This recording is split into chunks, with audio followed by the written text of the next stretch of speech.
basically, what I want to talk through are some of the assumptions that you might have. So that could be around your work ethic. So for example, I can't keep up, or I'm not good enough, or my colleagues are doing a better job than I am. And these can be really debilitating and limiting as well. And I think a lot of the times when you're working in high pressured environments, there is an assumption that you have to always be on, and you have to always be available, and you have to always be ready and willing to go above and beyond. That narrative is played a lot in, um, you know, very stressful, very high pressured environments. And one of the most important things that I learned was actually separating my inner narrative from external narrative and understanding what my boundaries were and how I could work with my boundaries while also being successful in my career as well. So it's really about understanding, listening to your internal dialogue, but then also the external dialogue around you, being able to sort of like blank out the noise that's not helpful and that is not suitable or sustainable for you to feed into, and working with what you have and what you know that you can do, and then also seeking people that can support you around you as well. So people in your organization or people in your personal life, whether that's family and friends, or people online who are going through similar situations with you as well. And on the flip side to that, I think a naive assumption that I had when entering the workplace was that, my manager or my workplace is going to understand completely. I just need to say, oh, I have sickle cell, and they're going to completely understand what I mean, and they're going to be able to give me all the support that I need. And what I learned with this was that while people are well-meaning and while people may want to help you and support you, and while your workplace may have policies in place to help people with chronic illness or disability, it really is up to you to communicate exactly what it is that you need help with, and to communicate that to your manager and to communicate that to the appropriate person in HR as well. So yeah, learning to be as communicative as possible was definitely something that I had to learn as well upon entering the workplace. So my next question would be around, so um you are a warrior, so there are some assumptions around it. Can you just present a scenario, one assumption, and what was the reality when you went into the work place? Yeah, so the biggest, so I studied law at university, and for a long time, my main sort of driving assumption was that I wouldn't be able to enter into a workplace that was high pressured, and I wouldn't be able to keep up with my colleagues who didn't have sickle cell or didn't have a health condition. And that assumption is something that held me back for many, many years. I really struggled to kind of see myself in those positions and see myself in those companies. Um, and it wasn't until I had been working for a while, I had started to understand what it meant to kind of work that 9 to 5 lifestyle, because, going from university to the corporate world is very, very different, and you kind of have to pick things up really quickly. So I first started my career working in social media and marketing before I then transitioned into international diplomacy for the US Embassy, where I worked in comms. And it wasn't until I'd say like 3 years into my career where I thought, okay, maybe I can push myself. And actually, I can see myself in places like Deloitte, or, you know, whether it's a law firm or finance or whatever industry you want to break into. Um, and once I got there, I realized that actually I am capable, I am able. Everything that I have learned up until this point has been preparing me for navigating working with complex stakeholders or working with tight deadlines, but also just coming back to the idea that I know myself and I know my body, I know how it works, and I'm able to use that and to boost that confidence to then have conversations with my managers, um, and sort of ask for the support that I need. So that assumption was something that it took me a while to work through, but it was something that I worked through because through experience and through building my internal confidence, I was able to see actually I have the capabilities and I have the abilities. And if I can't see somebody like me who has sickle cell working in, Big Four or whatever it is, I can be that person. Um, and I can show myself that it's possible and it's done as well. And actually you find that once you get into these places and into these spaces, people um, chronic illness is not as rare as it may seem. It's just not talked about enough. And actually, there are a lot of people struggling with a lot of different things. It could be chronic illness, it could be, other personal life situations. But yeah, don't think that you're the only one going through it. Okay. So just to add, so from what you've explained, it was after 3 years that when you got into the corporate world that you felt comfortable that you could manage what your colleagues or what your peers could manage. But I noticed that in some scenarios, you'd see people either with chronic illnesses or personal life issues because they are trying to prove that they can perform as good or as better as their colleagues. There's usually a thin line between um, resilience and self-neglect. So there's that thin line between, oh, I can do it, I can push myself to deliver on XYZ tasks. And there's also another thin line that is self-neglect. You know that this is your breaking point, but you feel that if you stop at this point, you would get stigmatized and people will feel that, oh, you're not delivering on this task because of this tag, a chronic illness or a personal issue that you're facing. So now how do people set that boundary between being resilient and getting to the point of self-neglect? Yeah, this is a really, really good question and really important distinction as well between resilience and self-neglect. So the way that I see it is that resilience is something internal and self-neglect comes from a lot of external pressure and guilt and shame.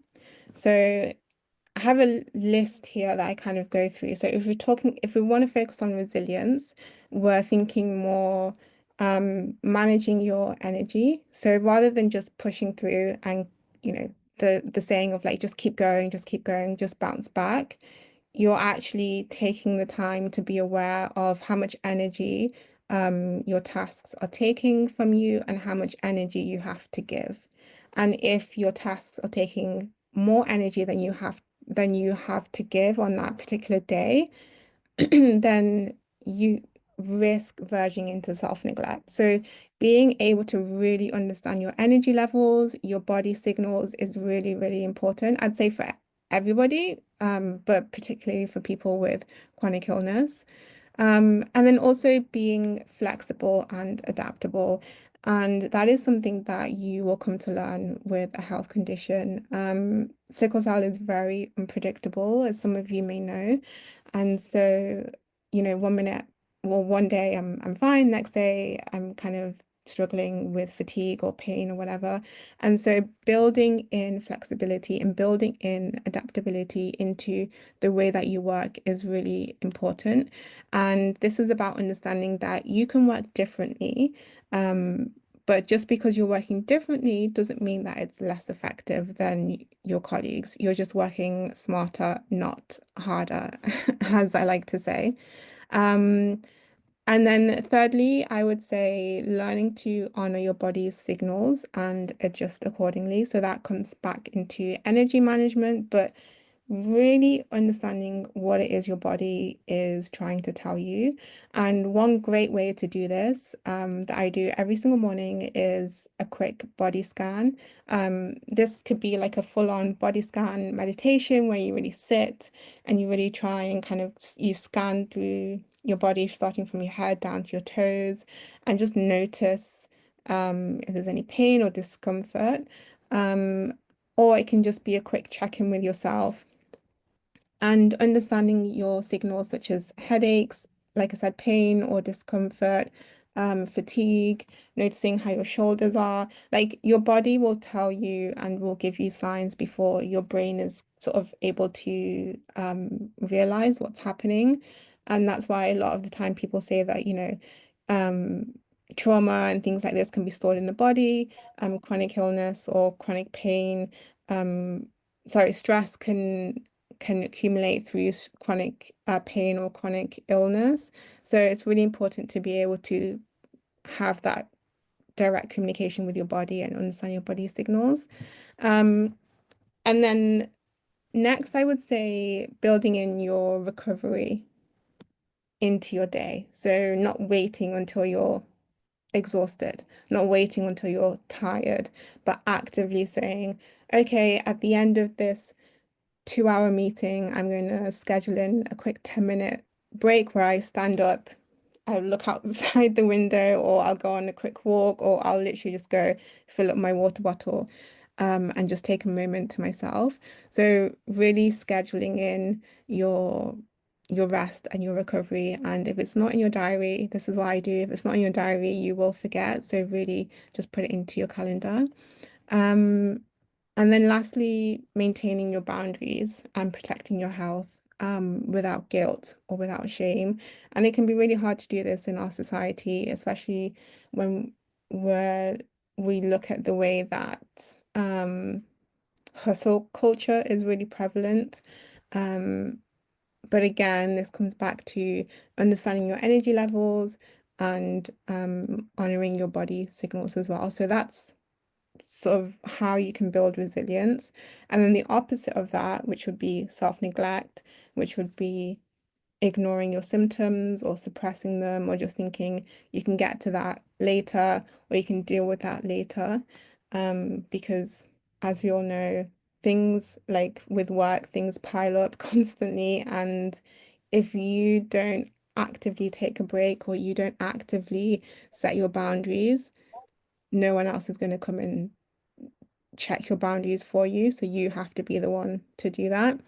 Um, and then it's really basic things as well. Like if you're constantly sacrificing your sleep or your nutrition or your medical care, your medical appointments, for work demands, you're literally neglecting yourself and neglecting your self-care for your job and for work, which is really not ideal and sustainable. Um, Again, other sort of factors with self-neglect could be using stimulants like coffee to override your body's signals, or just generally feeling guilty about asking for help or asking for support. And then, yeah, I think measuring your self-worth or your value based on your productivity outputs and external measures of validation as well. So, like I said, resilience is all about looking inwards, and self-neglect is sort of focusing on the outward and focusing on that external validation, which at the end of the day is really not helpful or healthy for you in the long term. Thank you. Thank you very much, Sadia. So we have one question. So Yep. I noticed that too. I've been focusing a bit more on chronic illness and personal life issues. And this question just drew me back to one area, which is chronic burnout.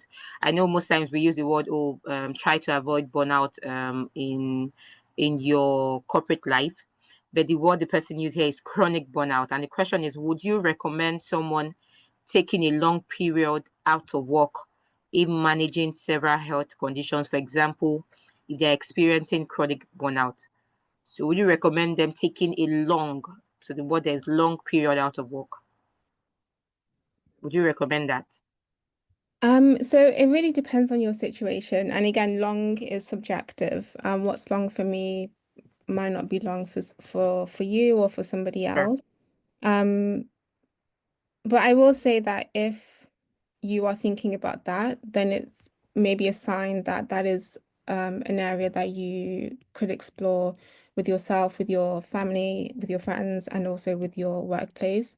So to share an example of what happened to me, I had a year when I was working in Deloitte where I was hospitalized on three separate occasions, and they were quite intense hospital stays.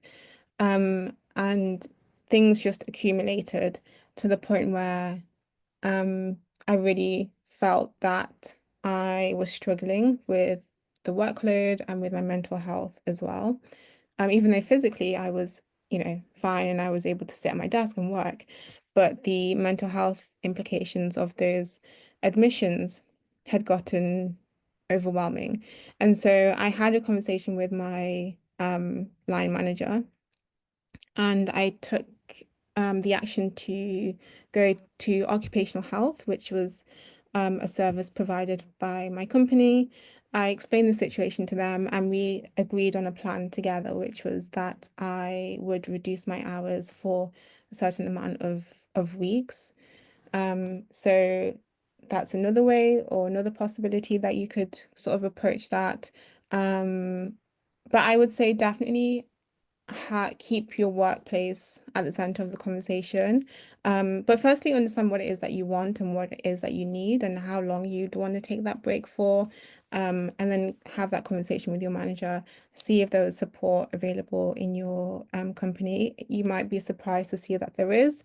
Um, but if you don't ask, you just won't know. And I found actually by reducing my hours, it really helped take the stress off of my situation to the point where I was able to kind of come back after that reduced period to come back and feel a bit more refreshed and rejuvenated as well. So it could be reduced hours, it could be a break, a clean break, it could be phased return if you've kind of had a few weeks off ill. So there are options available. And I think we're sometimes scared to ask, but you have your workplace has legal obligations to help and support you. It's just about how you communicate your needs to your manager and also making sure that you're communicating to the right person as well, because sometimes, depending on on the hierarchy of your team or department, messages can get lost. So just being aware of those different scenarios. All right. Thank you very much. Um, I've read about few scenarios where so I know when it comes to illness, some people maybe on the job maybe one or two medical checkups and they find out that they have one illness or the other. Then we have people that from the onset they are aware that of their medical condition, but because of the fear that if they declare it to their supervisor or their manager, they might not be given the job or something, they hide it. So now in your career journey, how were you able to have that conversation with your supervisor or with your manager on your health conditions? Because of the fear of losing opportunities, stigma from colleagues, most people that are aware of their condition tend to hide it. So how were you able to come to that level where you had that conversation with your managers, your different roles, and you're able to get the reduced hours or break from work? Yes, a really good question. I am going to try one more time to share my screen because um I have a slide. Can you see that? Yes, we Yes. can. Great. Let me try and make it a bit bigger. Perfect. Um, Yes. yeah, so having these conversations is, yeah, really important, and how you have the conversation is also really important. This has taken a lot of trial and error for me over the years.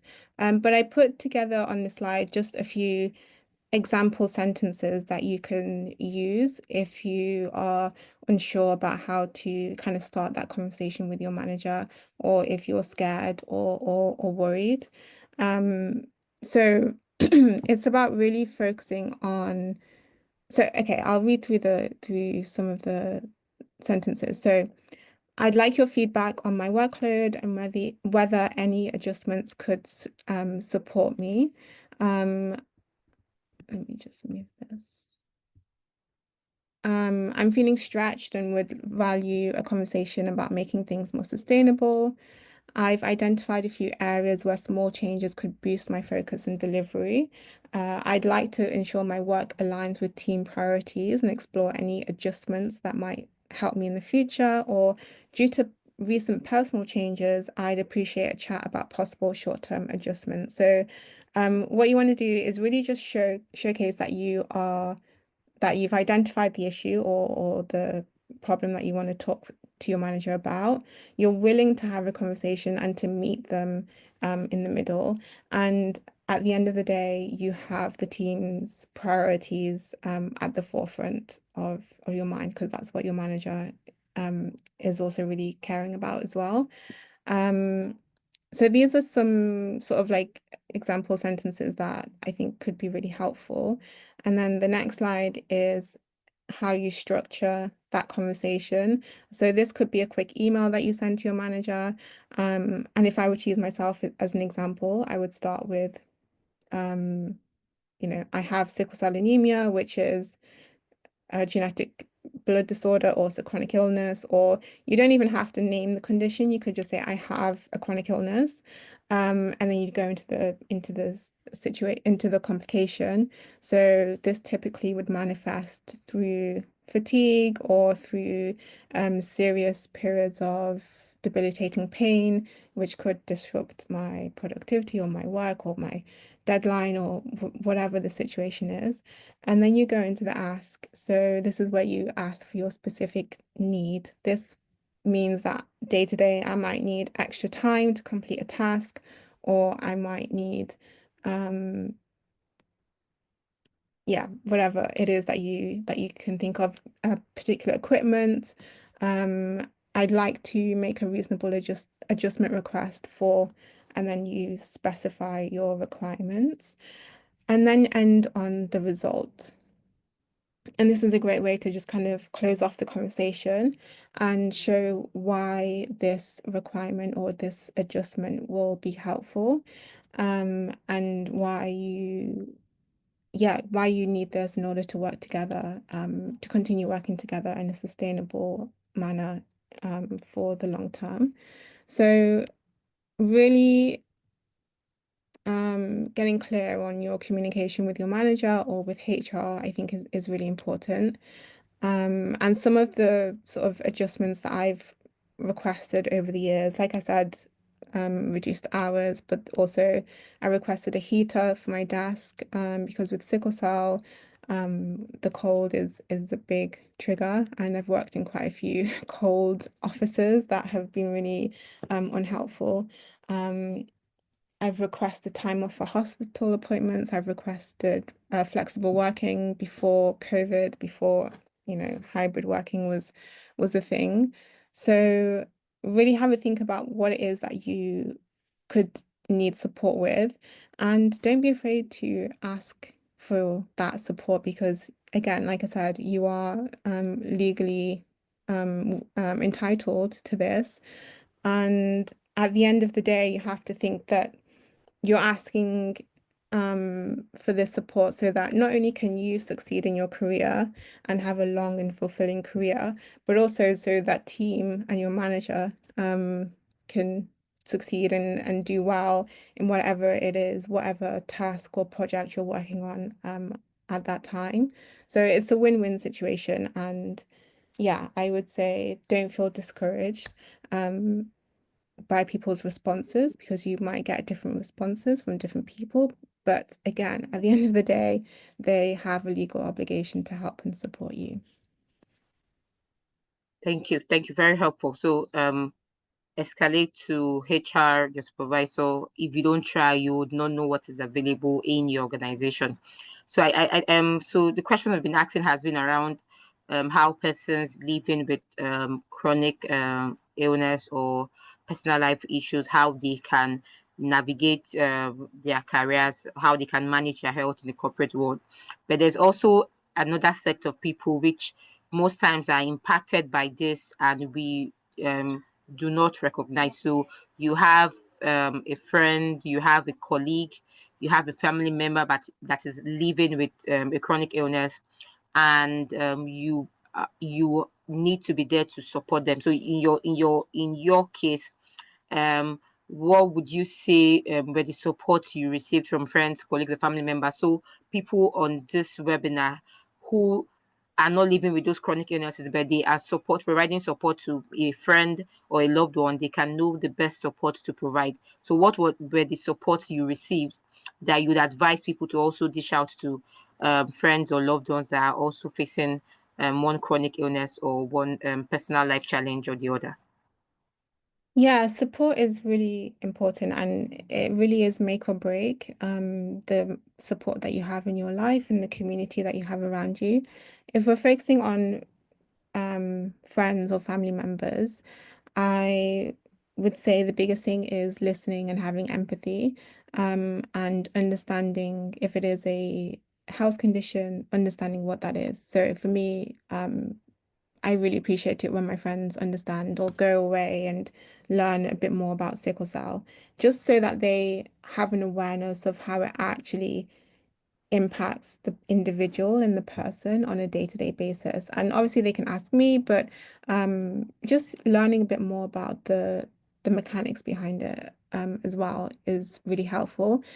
Educating yourself, because then you're able to hang out with your friend or your family member and actually help them and support them if they are in, a medical situation or medical emergency. And it just shows that you care as well. So, yeah, empathy, listening, but then also seeking knowledge and understanding for yourself. And then I think I really appreciate it when people work with me to find solutions. So I've had instances where um, I've been traveling with friends or I've been out with friends and I'm starting to feel unwell. And rather than feeling like I have to figure out how to communicate this to everyone and how to sort out the situation and I have to think about other people as well. I know that my friends are, I can leave that sort of logistical planning to my friends and they can figure out how to like call an ambulance or they can figure out how to tell the air hostess if I'm on a flight, for example. So yeah, really coming to a solution together and being proactive when you're with your friend who has a health condition. It could be diabetes, it could be Crohn's, it could be anything if they are in a medical situation. I think just like I said, learning what their triggers are and then learning how to help in those instances. And then if it's with your colleagues, I'd say the same things apply around empathy and listening. Um, but then also maybe taking it a step further and helping them navigate workplace policies. If you're a manager and somebody comes to you, really advocating for them in rooms that they're not in. So obviously I was a senior consultant, but my manager is having conversations with partners and directors. I'm not in those rooms, but I could trust my manager to represent my case, for example, with reduced hours, because I could see that she understood my situation. I could see that she was empathetic. So really reassuring your colleague, whether they're senior or whether they're junior or whether they've just started, that you are, yeah, you're going to advocate for them in the rooms that they're not in. I think that's really, really important. Thank you very much. So about to add that. So I know we need to share empathy. We need to, like you said, identify the triggers. But I want to say that so most times in a bid to be empathetic towards people, people tend to ask too many questions. So I would give a scenario. For example, so this is not chronic illness. So you have a loved one that has been trying to conceive for years. So of course that's not a chronic illness, but that's a personal life challenge. And because so in your mind you feel you're empathetic by always asking, "Oh, are you pregnant? Are you pregnant? Are you pregnant?" And to you, your asking is a show of concern. To the recipient, that's like a trigger. Like, don't ask. This is where I am right now. If I'm pregnant, of course, you'd see a baby bump. So I think people need to be able to clearly distinguish between being empathetic and being, would I say, overzealous or Yeah. so you already understand the situation. So there's no need to keep asking about it. You know the triggers. Try to work to and support that person to avoid those triggers rather than keep asking, oh, so have you had a bone transplant? Have you had this? Have you ask those questions and it triggers the person. So this leads to the question that we have here in the chat box. And the person saying, how much information should you share? And managing this, okay, how much information should you share? And when managing this, when there seems to be some pressure, so maybe in the person's place of work, you you want to share, but you are being taxed to share a lot. So how much can you share? And when there seems to be pressure to disclose more than you are comfortable with. So is there any legal stance on this? What should the person do about this? You want to share, but of course you want to um keep some information to yourself. Like you said in the email that you had sent, you can decide to disclose and you can decide not to disclose. So if you are being pushed to disclose everything and you're not comfortable with it, is there any legal stance around this, or what should the person do? Yeah, so l- technically you don't have to disclose what the condition is, and you don't have to go into detail. Um, you can disclose what you're comfortable with. It is enough to say that you have a chronic illness, a disability, a health condition, and make your request. Depending on who is pressuring you to disclose this, whether it's your manager or HR, I would definitely recommend. Sorry, I'm just seeing. Yeah, I would definitely recommend speaking with. There's a great charity that I have worked with, and they're really good at helping you sort of navigate these conversations. Um, It also depends if this person is based in the UK or in America or in a different country. But I know that in the UK, um, there is no legal obligation to disclose or to have like a letter from your doctor. It is enough to say that you have a disability or a chronic illness. Um, if your workplace is pressuring you to disclose, you may want to have a conversation with your doctor or with your GP, and see if there is a letter that they can write that doesn't again go into detail, perhaps just stating the name of the condition, um, and sort of like leaving it at that, because once that letter from that GP is sort of official, right? So they can't really dispute it. Mm-hmm. This is something that I've done in the past, where I've had my community nurse write a letter to my workplace, um, and that is pretty official, and that was pretty official for them. So I definitely recommend having a conversation with your healthcare provider, with your GP, if possible. Um, and I will find the name of the charity that I mentioned and add it to the chat as well. Um, Okay. yeah, I hope that helps. Okay. So I guess that would also answer the next question, which is also about person is saying he or she was advised that you need to disclose, otherwise they have no obligation to make adjustments. So maybe the person is seeking for maybe reduced hours or work from home, and they're saying you have to disclose why you need it, otherwise. they're not obligated to make any adjustments. Yeah, so the reasoning would be that would be what you have to disclose. So, for example, you could say you have a chronic health condition or a disability or um, yeah, a long-term health condition. Um, when I say you don't have to disclose, I mean you don't have to go into the details of what that is.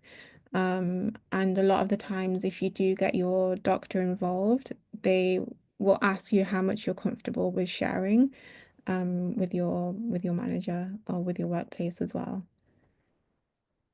Okay, But so you legally you wouldn't have to say like, oh, I have sickle cell, da da da da. You could just say I have a health condition. okay, okay, all right. So I guess that answers both questions. I say you're not obligated to disclose the exact chronic illness, but you can state that you have um chronic illness. Yeah, yeah. Okay. So we have another question.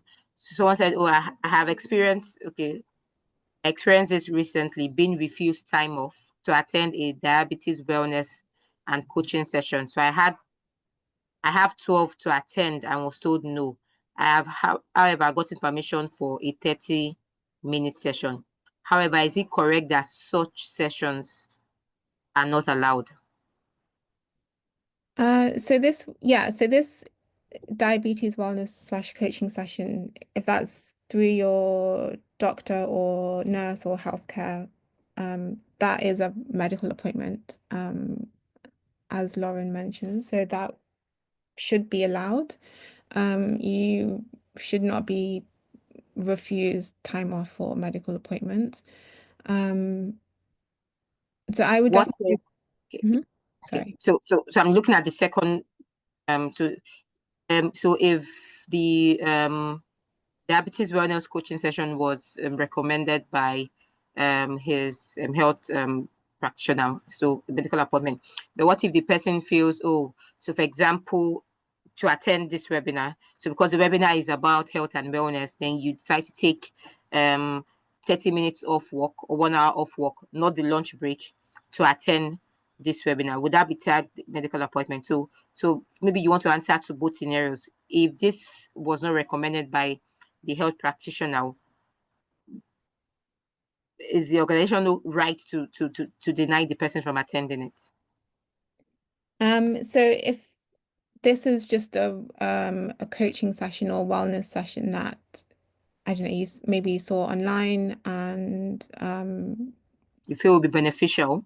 yeah, I would have to double check on that. I'm not entirely sure. But if it was through your nurse, your doctor, through the NHS or through a private health provider, then that is a medical appointment.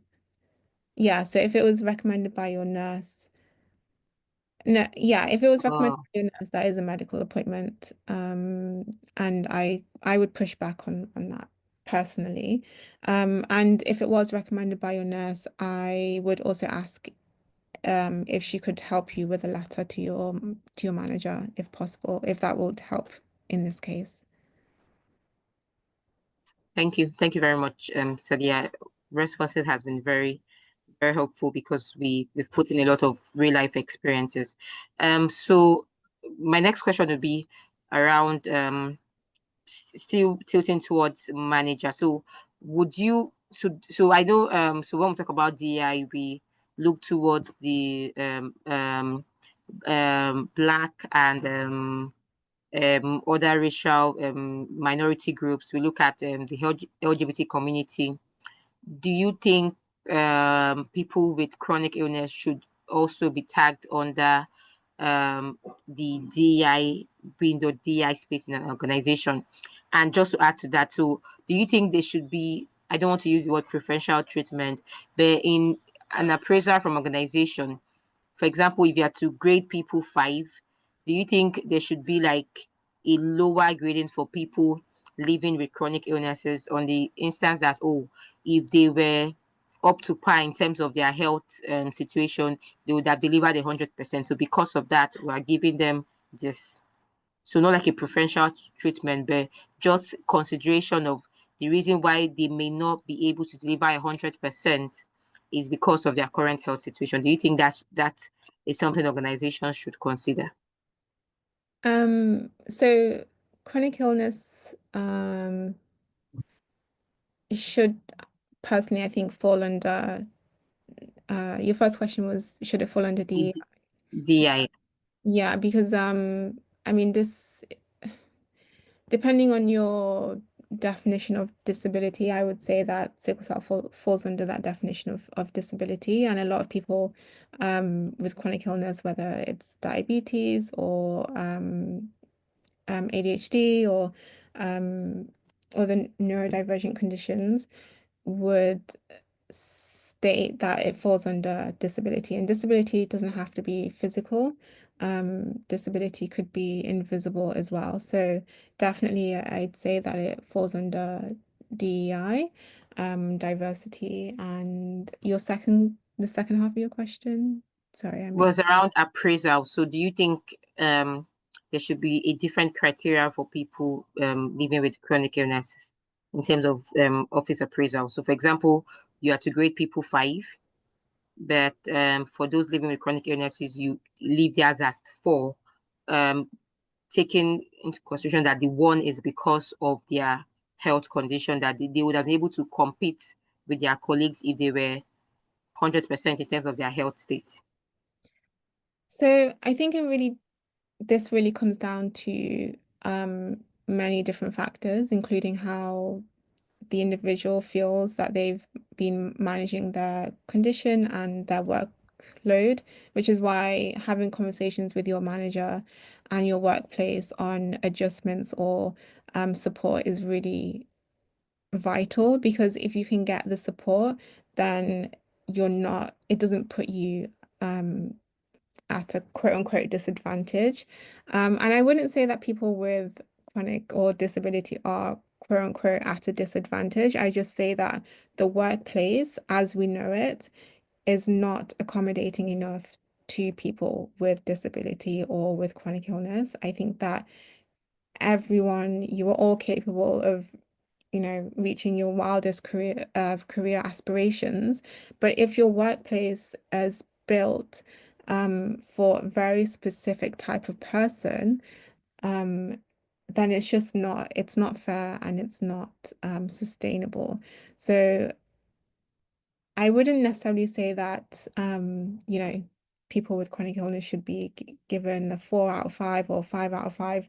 I would say that there needs to be policies in place and there needs to be conversations in place so that when it comes to those appraisals, these things are taken into consideration. And actually, if you find out that, you've got 10 people in your team with a chronic illness and all 10 of them have failed your appraisal system, that's not really a problem of the 10 individuals. That's maybe a problem of the appraisal system itself. And does that need to be looked at and does that need to be changed? So we're working as individuals on ourselves, but we also need to question the systems that we're working within as well. Thank you. Thank you very much. So when I was reading your bio, so I did introduce you as a mindfulness coach.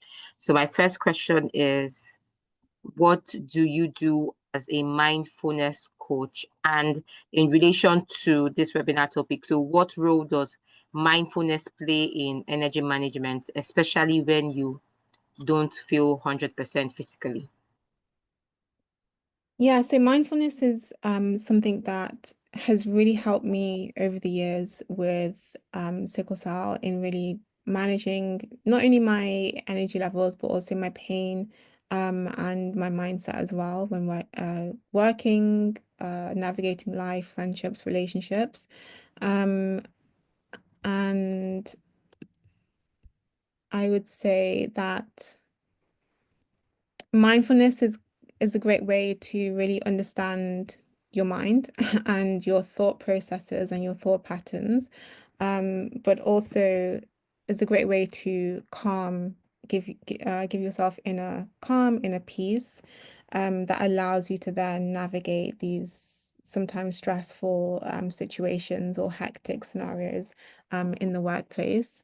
And at the end of the day, the way I see it is that mindfulness is just an awareness of your mind and what's going on in your mind and the narratives and the stories that you're telling yourself. If you're telling yourself a particular story, over many days, many weeks or years, you come to believe that story, not only believe that story, but you come to live that story. That story that you're telling yourself becomes your reality. And so through the work that I do, it's really about understanding what stories it is that you're telling yourself, and how you can rewrite that story, if it's not as empowering to you anymore, or if it's not as helpful for you anymore. And the second part of that is really cultivating a sense of calmness and peace within you, despite what is happening in your external reality and your external world. Thank you. Thank you very much, Sadia. So we'll take two more questions and would round it up. So my next question would be, what's one daily or weekly habit that you recommend to anyone who is balancing career goals with health limitations? Um, so the one thing I would say was the body scan. I think I mentioned that earlier, but I really swear by that as a very quick practice in the morning, and throughout the day as well, just to really touch base with yourself and with your body and how you're feeling physically, and noticing what different, scenarios and situations are doing for your body. And obviously I'll mention meditation as a mindfulness expert, but it is really important, again, to connect with your mind and understand what's going on with your mind and how the thoughts, like I mentioned, in your mind are really playing out in your day to day, in your reality, and how you're navigating your career, how you're navigating your work, your deadlines, and things like that. So yeah, those are the two daily habits that I would definitely recommend. Thank you. Super helpful. Um, um, Thank you to everyone that has joined this webinar and the practical examples and scenarios we've been addressing so far. Very insightful, and the responses I'm sure has helped one or more persons. So my last question to wrap it up this evening would be, if there's someone that is watching you today and the person feels like they are barely holding it together, they're tired, overwhelmed, what's the first step that you would recommend they take towards reclaiming their energy and confidence? I would definitely say community, investing in your community and the people around you. Going to events like this, connecting with people who have similar experiences, and seeking that out online or in real life as well. Community events, local events. Um, we heal, we don't heal in isolation, we heal in community. And so really connecting with one another is really important. And if you are feeling really low, I would say, yeah, just try and reach out to people going through similar experiences. It often might seem easier to kind of talk to a stranger than it is to talk to your friend. So if that's something that you relate with, yeah, pushing yourself a little bit to find those people and find those connections is really important. Or if you feel comfortable to talk to your friend or your parents or whoever, um, just grab a coffee with someone and just share and offload. And you'd be surprised by just how willing people are to help with what you're going through.